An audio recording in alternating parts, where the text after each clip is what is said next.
A lot of Americans have been fed a narrative that they should want their elected officials in Washington to do more, meaning to vote for things that would have the federal government doing more. In many ways, it'd be good to re-image that thought. And that impulse should involve getting Washington to stay out of their life. Welcome to the Kevin Roberts Show. This week we're talking about an idea that we're big on here at the Heritage Foundation. Economic freedom, the fundamental right of every person to control his own labor and property. Economic freedom is one of mankind's best ideas. It's responsible for more advances in living standards, health, and knowledge than anything else over the last 2,000 years. Unfortunately, economic freedom is on the decline. We'll cover why the world needs free markets today more than ever. We're joined by one of our nation's most trusted conservative leaders, my good friend, Senator Mike Lee of Utah, to talk about the current threats to economic freedom, what that means for you, and very importantly, what we can do about it. Then we'll talk to Matt Dickerson, director of our Grover M. Herman Center for the Federal Budget here at Heritage. It'll be a serious discussion, but a very important one. But first, if this happens to be your first time watching or listening, then I'd like to thank you for tuning in. Each week, we're diving into issues that matter with voices across the conservative movement and equipping freedom lovers across the country to go on offense. For 28 years, Heritage has ranked economic freedom in countries around the world. Our annual Index of Economic Freedom grades 184 countries on a dozen different measures. Now, I know economics doesn't sound like the most exciting topic, but here's the thing. This isn't about formulas or theories. It's a matter of improving your quality of life. That's something we should all agree on. Economic freedom means higher incomes, better health, more educational opportunities, a clean environment, technological innovation, democratic governance, and very importantly, adhering to the rule of law. So let's jump into a few highlights from the report. It's no surprise that economies in Australia and New Zealand, two countries that imposed severe COVID lockdown restrictions on their citizens, dropped in their rankings. In China, a country where economic freedom is almost non-existent, didn't budge. No surprise. Singapore, the country we ranked number 1 last year, remained in first place. However, what may or may not surprise you is that America dropped to 25th place, our lowest global ranking ever. While COVID-19 may have taken our country, and for that matter, the world by storm, it's how we handled it that seems to have affected us the most. And still, the Biden administration is barreling full steam ahead to beat Americans over the head with a socialist agenda that would add trillions to the debt, hike taxes, and centralize more federal power over the economy. Meanwhile, Americans are realizing their dollars buy less and are finding more bare shelves in the stores they shop, thanks to inflation and supply chain disruptions. The reality is that it's harder today for small businesses to get off the ground or simply to keep their doors open and the lights turned on. It means families like yours and mine are going to face higher prices on things we need, like food and other necessities. It means we'll have less to pass on to our children and our children's children. That concerns me, and I'm sure it concerns you. We're going to dig into the how, the why, and the what we'll need to return to as a country where you can build a prosperous life for you and your family. Joining me to explore this issue further is Senator Mike Lee from the great state of Utah. But first, don't forget to subscribe to The Kevin Roberts Show on Apple Podcasts, Spotify, or wherever you get your podcast, and please give the show a 5-star rating while you're at it. High ratings help us reach more people like you. Stay with us. I'll be right back with Senator Mike Lee. Big tech is out of control. If they can silence the sitting president, what can they do to you? The Heritage Foundation has been on the front lines, fighting for free speech. We spotlight big tech censorship, demand reform, and help you fight for your rights. Heritage was the first conservative organization to reject big tech's money because this is too important. We won't be silenced. Senator Lee, thanks for joining. Thank you. You're a great member of the Senate, great patriot. And one of the things that you can do, sometimes simultaneously it seems, is not only for those of us who do policy every day, go as deep and into the weeds as our policy analysts at Heritage can do. But what we try to do on this show is the other thing that you do well, which is to connect those really important sort of in the weeds policies with how they affect individual Americans' lives. And so the first question I have for you today is, there's a lot of conversation today in the United States and in DC in particular about economic freedom. And what does that mean? I mean, Americans understand what economic freedom is, but what's the connection between the bad policies of DC and how the lack of economic freedom from a policy point of view affects Americans? Economic freedom refers to what happens when you're allowed to do what you do best. Work hard and provide for your family without the government telling you that you can't do it that way. That's really what it is in a nutshell, and I think it's something the American people instinctively want. It's something that's benefited us when we've embraced it. So you've been in the Senate a while, and you've been advocating for a lot of principles regarding economic freedom, policies for economic freedom. What's your sense of the number of colleagues you have who are willing to sort of charge hills with you on behalf of economic freedom? It really depends on the issue. I don't know that I could identify a single group of people who are overtly against it. But as far as those who are willing to charge a hill in the name of economic freedom, it may vary according to the precise issue happening. Because it seems like a lot of people in the Senate believe in it in general, but they've got other constituent-based interests or other impulses that sometimes might make them want to charge a hill in a different direction. And it seems, and we might talk about this a little bit later too, that we might be at the turning point in a good sense of a growing number of your colleagues understanding that there's been a dramatic lack of economic freedom when it comes to COVID-related policies. Yes. And dare I say, even in the previous administration and the tail end of that, it really is sort of a bipartisan problem. But in particular under President Biden, draw the connections there for our audience. That is, the connections between what they're feeling on sort of a neighborhood, community, family level of overwrought COVID lockdowns and how the Biden administration has been driving those. Deterioration of economic freedom rarely occurs in a vacuum. In fact, I think it almost never does. Anytime you see other freedoms infringed, economic freedom is almost always deteriorating at the same time because of government action.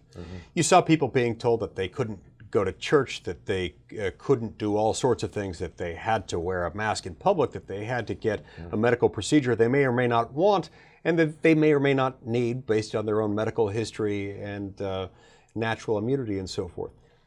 Anytime you see those things happening, you see a corresponding diminution in economic liberty. The economic freedom was diminished as government churned out trillions of dollars that it didn't have, effectively printing it off. As more regulations affected businesses, told businesses even that they would have to fire anyone who didn't defer to presidential medical orthodoxy as it relates to the vaccine mandates. And so these are all examples of how economic freedom has been diminished with a particularly fast pace over the last 2 years. And to that point, obviously, a majority of Americans, if we were to trust polls, would suggest that they're sort of tired of all of this. This is the week of the State of the Union. We're recording this a day before, so I won't ask you to make any predictions, I don't think, about that, unless you want to. The real question is, what can Americans do to fight back? They're wanting to take action. They are grateful for you and so many of your colleagues who are doing that. But they ask us all the time at Heritage, Kevin, give us a roadmap, give us a blueprint for how we can take our country back. A lot of Americans have been fed a narrative that they should want their elected officials in Washington to do more, meaning to vote for things that would have the federal government doing more. In many ways, it'd be good to re-image that thought. And that impulse should involve getting Washington to stay out of their lives. If that's how we re-imaged getting things done in Washington, we'd be better off as a result. And some specific issues, inflation, which of course the administration tells us is transitory, supply chain disruptions they're blaming on Putin with the Ukraine crisis. how do we fix those? Obviously, a bit of a loaded question because at least in the first case, inflation, there are many decades of policy that contribute to that. But I think Americans are really looking for just an honest answer about diagnosing the problem of inflation in particular, but also, what are the first 2 or 3 steps from a policy point of view that we need to take in order to reverse that? With respect to inflation, the best thing we can do is stop spending so much. It's a very simple solution, but it's entirely related to why we're experiencing such severe inflation right now. 7 to 7.5%. In my state, it's more like 9 to 9.5%. Cost increases just from 1 year ago over products that people buy from day to day. This particular increase is directly attributable to the fact that throughout the last 2 years, we've been spending trillions of dollars a year more than we bring in, meaning we're just printing money, which just creates inflation. We can also bring about change through regulatory reform. The Code of Federal Regulations costs the American economy an estimated $2 trillion or so a year. This is a backdoor, invisible, de facto tax increase on poor middle-class Americans. Only it's one that's not really understood by the typical American because there's no cost breakdown on any product that you buy that says, here's how much more you're paying for this product as a result of unnecessary federal regulations. So regulatory reforms like those involving the REINS Act would bring about a major shift in American politics that would help control inflation. As to energy policy, the best thing we can do is to start producing again, lift the regulatory barriers for getting into it, and lift the current impediments the Biden administration has put on oil and gas exploration, leasing, production on federal lands where a lot of our energy is found. And I think it's thank you for that. I think it's crucial for Americans to understand that even if they aren't in an oil and gas producing state, that they benefit from those policies. We all do. They are directly related to inflation. But I'll leave that point aside and move on to something that both of us referenced, and that is the crisis in Ukraine and Putin's aggression. It's a 2-part question, Senator. The first is, what's your assessment of that crisis as we sit here today? It looks as if Putin and the Russian military are ramping up the aggressiveness of their attack using some new military technology. And then the second part is, how would you assess President Biden's handling of that crisis? It's dire, it's severe. My thoughts and prayers go out to the people of Ukraine who are living through an awful form of hell dealing with this invasion.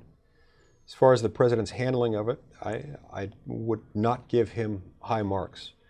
The reason for that is I think this crisis was entirely avoidable. I don't think we would have ever gotten here if we were playing a more prominent role in energy production. If Putin had the United States offsetting Europe's dependence on his oil and gas, Putin would never have been in a position politically, economically, or militarily to do what he's doing. And so it's beyond my ability to comprehend why he hasn't started taking steps already to fix that. By approving the Keystone XL pipeline, for example, by reversing his moratorium that he placed on oil and gas leasing on public lands when he first took office. Obviously, that's not going to, you can't immediately undo what took more time to put in place than that, but that would be a good start. It'd be a good signal. So rather than going to OPEC countries and hat in hand begging them to just produce more, I think we ought to be doing that. Yes, and it seems as if in a somewhat related way, another signal that we're sending in a bad way is a signal to the Chinese Communist Party that the United States is, to be polite and as positive as I can be about it, not strong enough. And just be curious, I know our audience is curious to get your take on the connection between the Ukraine crisis in particular, the Biden administration's weakness in responding to it, and what conclusions the Chinese communist leaders are taking. Yeah, so obviously it's not sending a strong signal to them about us and about our resolve and about our commitment to ensure our own success economically and otherwise in the world. And it's also troubling from the standpoint that some of the same things that we are trying to do with Putin right now may have the natural effect of sending Putin into Xi Jinping's embracing arms, and thus empowering China even further. That scares me to death.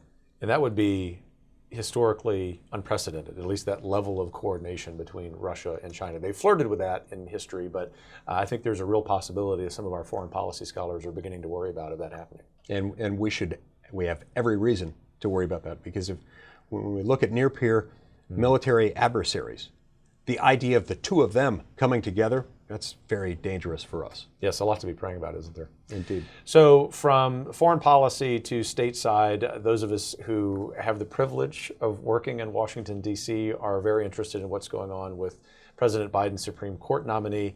What's your assessment of that process of Judge Jackson herself?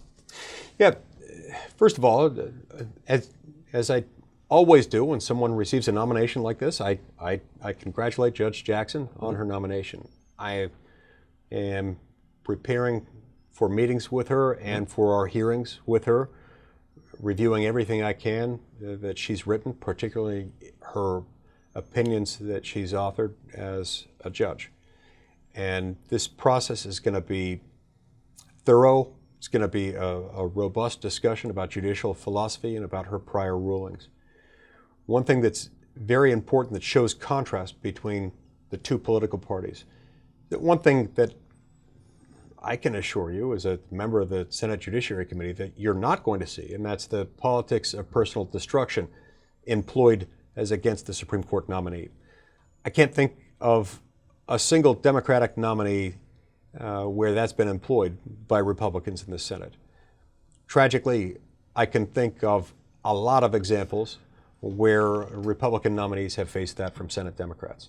Well, on behalf of all of us at Heritage, even though we have concerns about Judge Jackson's jurisprudence and we've stated them, we're grateful that you and your colleagues will handle yourselves that way, because that's one path back to civil discourse. Doesn't mean we have to agree. Doesn't mean that you or your colleagues necessarily will be supportive of the nomination. You may end up being, but the point is we have to get back to right order in the United States, not just in the Senate, but in civil society.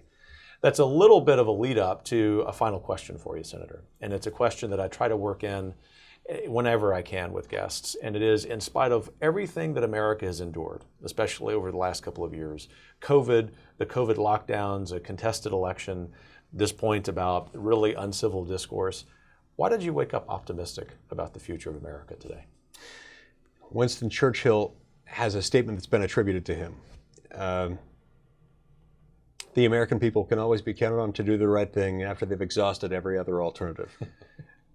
I don't know whether Churchill, in fact, uttered those words, but I want to believe that he did. There's something poetic about those words and about the idea that he uttered them. I do believe it reflects truth, and while he may or may not have intended those words to amount to a compliment, I take them as such. Because I think it's what has differentiated us from most other nations that have ever existed on Earth. We are a people who, while human and subject to the frailty and failings of the mortal fallen condition, we want to do the right thing. Sometimes it takes us a while to get there, but we do. We've given this progressive experiment a nice, long, hard college try, one that's been lasting for about 85 years. It hasn't worked. It never works. Socialism doesn't work. We're discovering that, and we're discovering it to such a degree that I think change is afoot, and it's coming soon, and not a moment too soon. Well, thanks for your leadership on that, Senator Mike Lee. Thanks for joining me today. All of you, next up for us on this show, we will return with our very own Matt Dickerson to talk about this more. Don't go away. 50 years ago, the Heritage Foundation was created to help conservatives save America from crime, inflation, communist aggression, and cultural decay brought on by left-wing coastal elites. The bad news is, leftists are screwing it up all over again. This means we're going to have to save America once more. And the good news is, we can. Today, Heritage is the tip of the spear for America's counteroffensive against the woke socialist left dominating Washington and poisoning our country. We're laying out the facts, leading the debates, and setting the agenda to protect our elections and our border, to rein in big tech and rescue kids from woke schools, and to help Americans rebuild a strong economy and even stronger families. After what we've seen the woke left become in recent years, we know the days of reacting to them are over. From Congress to school boards to kitchen tables, conservatives need to go on offense every day, stay on offense, and win the fight for the next generation. Welcome back, everyone, to our final stretch of the show. This week, we're going to dig deeper into where we're currently at as a nation when it comes to the budget process. Joining us is my friend and colleague, Matt Dickerson, the director of the Grover M. Herman Center for the Federal Budget, and an expert on all things budget, appropriations, entitlement reform, and tax policy. I know that sounds riveting. Let me just assure you it's crucial, and I really do mean that, no sarcasm, because what Matt does, what we do at Heritage, affects everything in our lives. Matt, thanks for taking time. Of course, thanks for having me on. So we're in the middle of this budget process. Absolutely. Sort of to the point that I just made for our audience. It is not necessarily the most appealing sounding kind of policy, but it is absolutely true that right now, perhaps other than what's going on in foreign policy, it's probably the single most pressing issue. Absolutely. It's very crucial because it is the thing that, it's the way that government does all the other things, right? So when you're a small business owner and you're concerned about the onerous regulations that are being placed on you, it's the federal budget process that allows those bureaucrats the power to be able to effectuate those regulations. And one of the things you're great at, one of the many things I should say, is connecting that kind of high-level policy to how it affects Americans' lives. And so we'll get to that in a minute, but I want to step into the weeds with you, if you don't mind, for the sake of our audience who are trying to keep track of this amid the State of the Union, which we'll talk about in a minute, coming up in several hours. We're recording this before then. What's going on in Ukraine, obviously, great concern.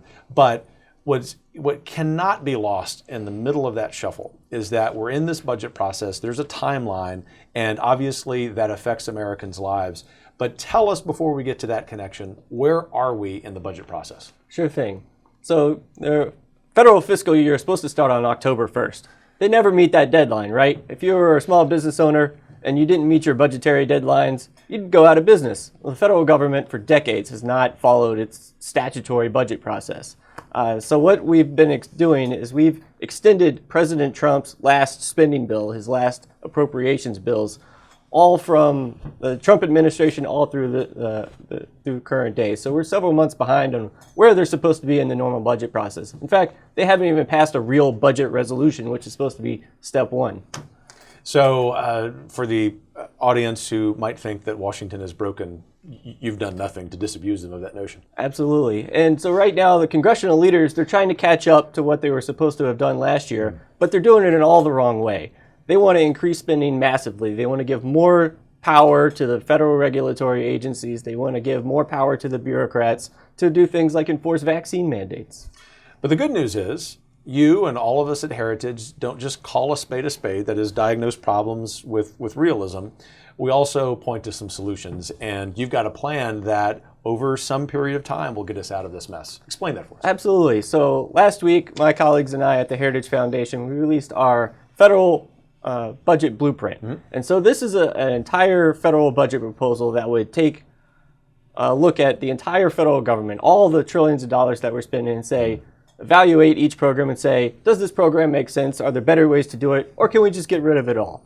So we take a look at Social Security, Medicare, Medicaid, and see how we can reform those programs so that they're a better deal for the taxpayers and especially for the people that they're supposed to be benefiting so that they can be around long term. And then we get rid of all sorts of different programs that just take people's money and do all sorts of bad things with it that are harmful for our economy and our culture. That's right. I mean, it makes it very difficult for Americans, regardless of where they are geographically, what their politics are, to just go about their lives. And I think that's the recognition that a growing number of Americans have, and that is that the government actually has gotten so large and so expensive that this isn't some abstract threat. This is something that affects us every single day, right? Exactly. So if you're concerned about protecting life, right? Mm-hmm. The federal government gives hundreds of millions of dollars a year to Planned Parenthood. I think that's just completely unconscionable. And these are the types of things that are seeded all throughout the federal budget.